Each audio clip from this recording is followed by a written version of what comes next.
Yo, Trip lang, trip, pakinggan nyo to. trip, bakit? Trip, Trip lang. trip lang. Halika na naramadali ng talaga. Pangako pagkatapos humihinga ka pa. Dali na pare magliliwanag na. Kung di ka sasabay maiiwanan ka. Ang isip ay wag na gawin pang dalawa.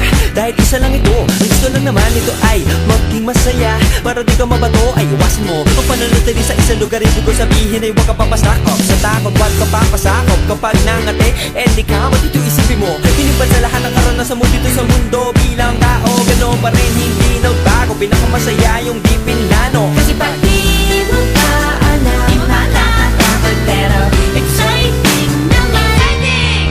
Yeah! Sumabay lang sibat na ng bahala. Oras na subukan ang di pa nagagawa. Minsan lang kaya magpakaligaya.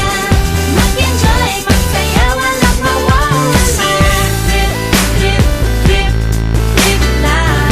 Trip, trip, trip, trip May lang. gusto kong gawin pero nangangamba na baka mga tao itawanan ka. Nais kumanta pero di mo forte. 5 piso lang naman ang karaoke. Go, basta sa bakanting lote. Joke, galingan kahit konti. Kahit rip, bigay lahat sa ginagawa mo. Na sa ganun ay walang masabi ang ibang tao. Sa ginagalawa nating mundo ay maraming loko-loko. Hindi mo naman inaano. Ano ba talaga ang kailangan nyo? Siguro ang trip nyo rin. Hindi nyo lang agawang gawin. Kung ganyan nasakyan mo na lang, wag ka na mag-alala kung saan ka dadalhin. Oo, pag hindi